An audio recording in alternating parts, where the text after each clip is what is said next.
स्वर्ग विजय के लिए असुरों को प्रेरित किया, परंतु अब मैं स्वयं ही स्वर्ग पर विजय प्राप्त करूंगी। दुष्ट और कायर इंद्र को ऐसा भयानक दंड दूंगी कि विश्व को वरदान देने वाले श्री महागणेश का हृदय भी कांप उठेगा। ये तुम उचित नहीं कर रही हो दीदी। स्वर्गाधिपति देवराज इंद्र का अपने स्वर्ग की सुरक्षा करना परम कर्तव्य है। उसे अपमानित और प्रताड़ित करना अनुचित है दीदी। मुझे उचित और अनुचित का पाठ ना पड़ा दुष्टा। आज तो मेरे प्रहार ने तेरे कायर पुत्र को जीवन दान दे दिया, परंतु ऐसा बार बार नहीं होगा। अब मैं इंद्र को उसकी दुष्टता का दंड अवश्य दूंगी। मेरे प्रहार से उसे यमराज का निवाला बना दूंगी। निवाला। दीदी, अपने पुत्र के समान इंद्र को यमराज का निवाला बना देने की बात करते हुए तुम्हें लज्जा नहीं आई? तुम्हारी बुद्धि भ्रष्ट हो गई है क्या? माँ तो अपने पुत्र की दीर्घ आयु की कामना करती है, और तुम? कौन पुत्र? किसका पुत्र? इंद्र मेरा सबसे बड़ा शत्रु है। उसे दंडित करना मेरा प्रथम और अंतिम कर्तव्य है। दीदी, तुम्हारा क्रोध मुझ पर है, तुम इंद्र पर क्यों निकाल रही हो? मूर्ख अदिति, मेरा क्रोध तो इस संसार की व्यवस्था पर है। जब तक महागणेश के इस संसार की व्यवस्था को नष्ट भ्रष्ट न कर दूं, तब तक मेरा क्रोध शांत नहीं होगा। तुम्हारा बदला हुआ रूप देखकर मैं भ्रमित हो गया था। हमारे सामने हमारे आराध्य परम देव श्री महागणेश को लांछित करने की भूल करके तुमने अपनी सच्चाई को साबित कर दिया है, और इंद्र पर प्रहार करके तुमने ये सिद्ध कर दिया है कि न तुम सुधरी थी, न सुधरी हो, और न ही सुधरोगी। ये आप क्या कह रहे हैं ऋषिवर? इंद्र पर प्रहार करके मैंने कुछ भी अनुचित नहीं किया है। क्या मैं उसके प्रहारों से मर जाती? आप मेरे मर जाने की ही कामना करते हैं ऋषिवर। जब तक मेरे प्रतिशोध पूरे नहीं हो जाते, तब तक मेरी मृत्यु भी नहीं होगी। असत्य कहना तुम्हें शोभा नहीं देता है दीदी। असत्य? मैंने क्या असत्य कहा?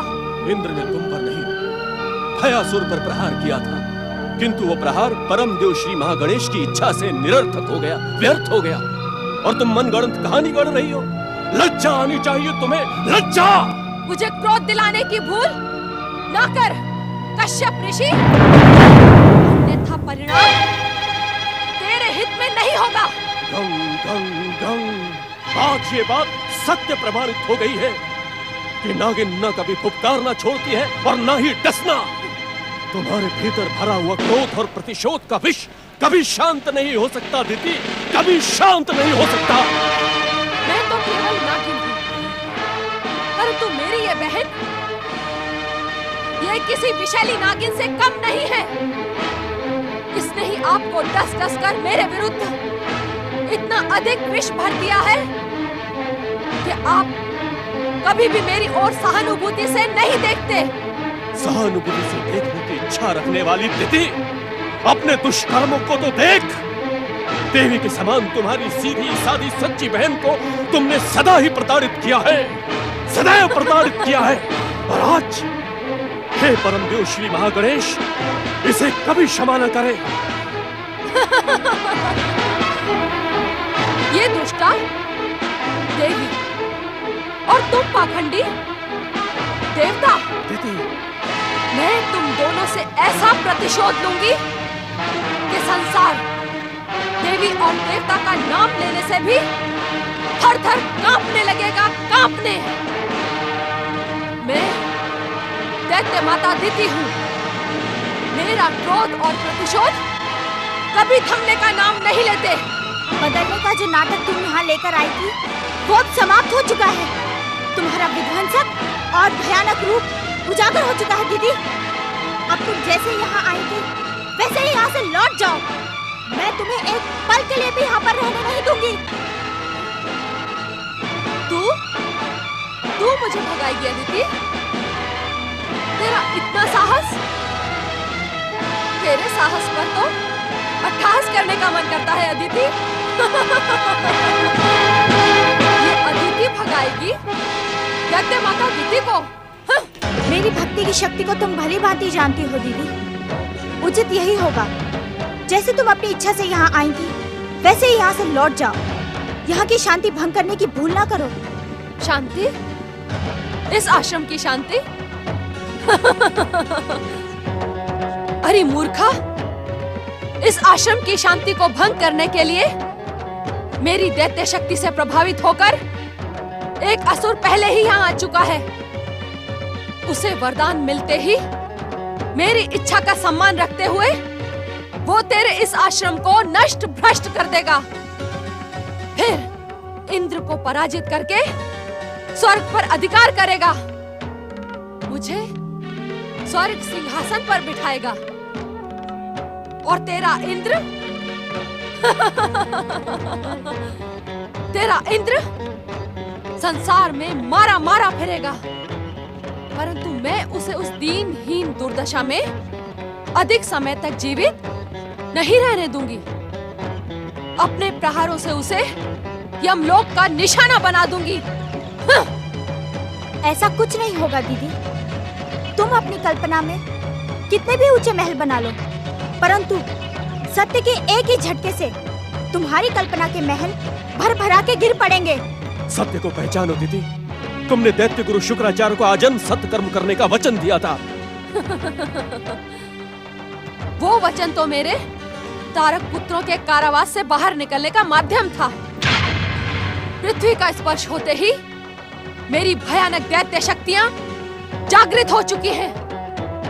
सावधान, कहीं ऐसा ना हो कि मेरा क्रोध तुम दोनों को ही सर्वनाश के महासागर में डुबो दे। दीदी, ओम श्री महागणेशाय नमः। ओम श्री महागणेशाय नमः। ओम श्री महागणेशाय नमः। ओम श्री मूर्ख भयासुर, नमः। मैं तुझसे कितनी बार कह चुकी हूँ कि दैत्य शत्रु ओम श्री महागणेशाय महागणेश की आराधना ना कर। ओम श्री महागणेशाय नमः। अरे ओम श्री मंदबुद्धि, महागणेशाय यदि तुझे आराधना ही करनी है ओम श्री महागणेशाय तो परमपिता ब्रह्मा जी की आराधना कर। ओम श्री महागणेशाय वो मेरे पितामह हैं।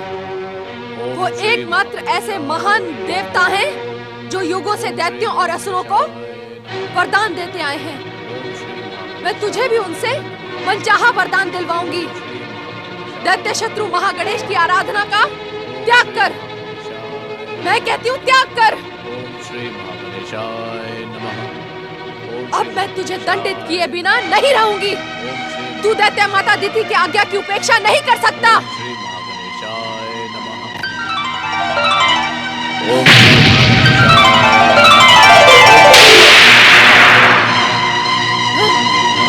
ओम श्री महागणेशाय नमः।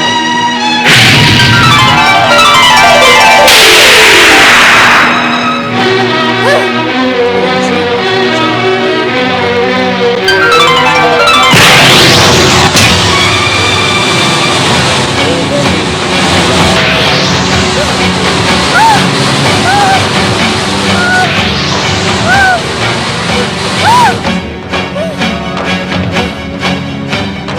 ओम श्री महागणेशाय नमः।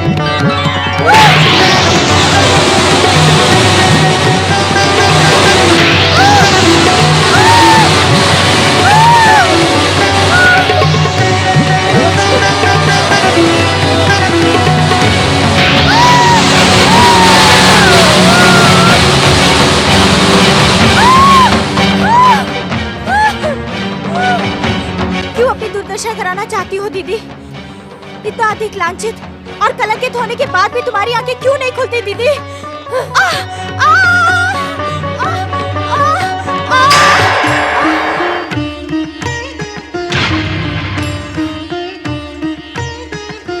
माता, मैंने आपको पहले से ही सावधान किया था कि दुष्ट अपनी दुष्टता कभी भी नहीं छोड़ता। ये दैत्य माता नहीं, भयानक दैत्यनी है। ये वह शेरनी है जो भूख लगने पर अपने ही पेट से जन्मे बच्चों को चबा चबा कर खा जाती है।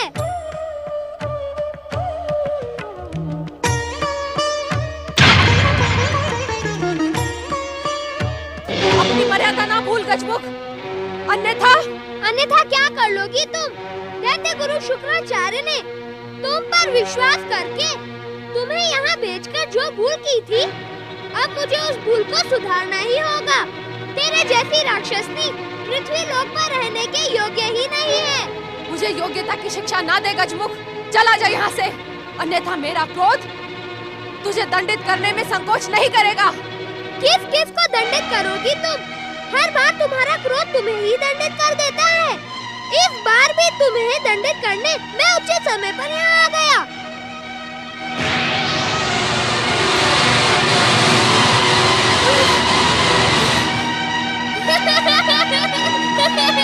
ये तू क्या कर रहा है गजमुख? छोड़ दे मुझे, छोड़ दे। इसी परिणाम के लिए तूने इतनी अधिक दुष्टता की थी ना? मुझ पर तुम्हारी चीख पुकार का कोई प्रभाव नहीं पड़ेगा। अब तो तुम्हें पुनः तारक पुत्रों के त्रिपुरों में बंदी बनकर रहना ही पड़ेगा। नहीं गजमुख नहीं, मुझे उस कारावास में ना फेंको। मैं वहाँ नहीं जाऊंगी गजमुख, नहीं जाऊंगी। वहाँ जाना ही नहीं था तो इतनी दुष्टता क्यों की? अब तो तुम्हें वहाँ जाना ही पड़ेगा दैत्य माता। कमलाट के रजतपुर में रहकर अब अपने पापों का प्रायश्चित करने के लिए शिव आराधना करना न भूलना दैत्य माता।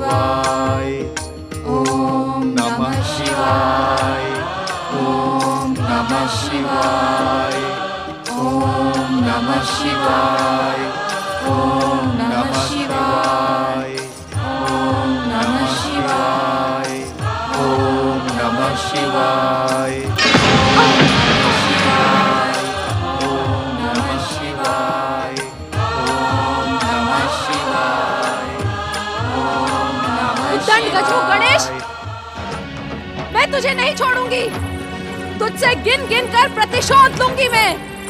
हाँ। आप यहाँ कैसे लौट आई दैत्य माता? मैं दैत्य माता नहीं हूँ, मैं शेरनी हूँ, शेरनी जो अपने ही पेट से जन्मे बच्चों को चबा चबा कर खा जाती है। यदि तुम लोगों ने भी मेरी बात नहीं मानी तो मैं तुम सबको भी चबा चबा कर खा जाऊंगी। ये आपको क्या हो गया दैत्य माता? जो कुछ भी हुआ है उससे दैत्य जाति का कल्याण ही होगा। अब मेरा प्रतिशोध जाग गया है। कमलाक्ष, तुम्हें इसी समय शिव आराधना का त्याग करके स्वर्ग, पृथ्वी और पाताल पर अधिकार करना होगा। नहीं, जब तक भैया तारकाक्ष लौटकर नहीं आते तब तक हम ऐसा कुछ नहीं करेंगे। तुम्हें ऐसा करना ही होगा क्योंकि ये दैत्य माता दिति की आज्ञा है। तुम्हारे स्वार्थ की वेदी पर मैं पहले ही अपना पति खो चुकी हूँ दैत्य माता। अब मैं अपने पुत्रों का बलिदान नहीं दूंगी।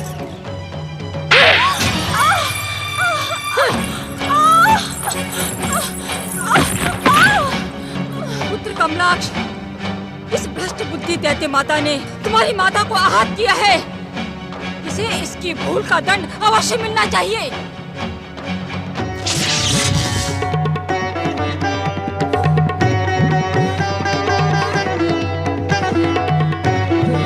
ये वरदानी कमलाक्ष का रजतपुर है दैत्य माता। तुम्हारे पिता में ब्रह्मदेव के वरदान से यहाँ आने वाले की सभी शक्तियाँ नष्ट हो जाती हैं। पुत्र, प्रहार करो। ठहरो,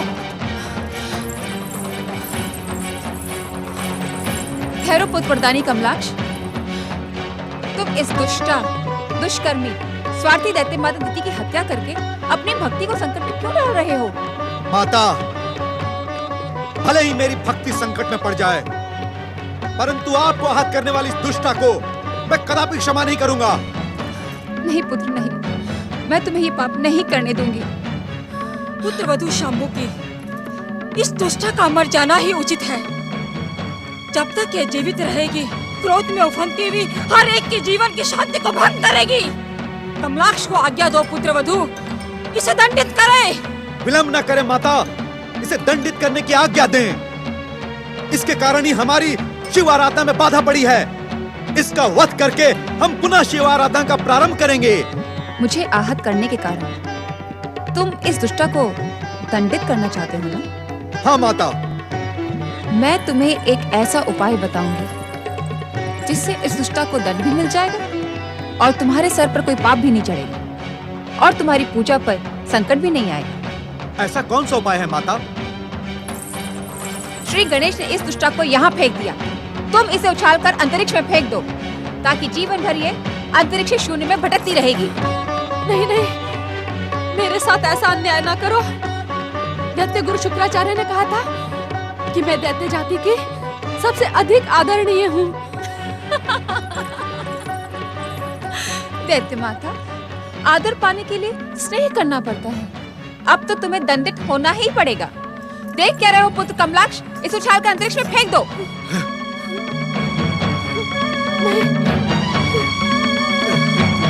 तुम्हें तुम्हारे पिता तारकासुर की सौगंध, तुम्हारे आराध्य शिव शंकर की सौगंध, यदि तुमने मुझे अंतरिक्ष के शून्य में फेंका तो तुम्हारे स्वर्गीय पिता तारकासुर और तुम्हारे आराध्य शिव शंकर तुम्हें कभी क्षमा नहीं करेंगे।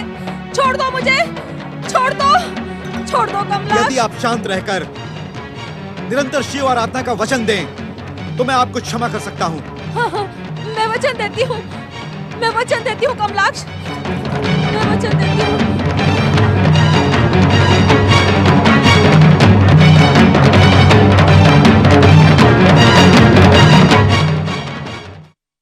दुख हरता ये है सुखदाता।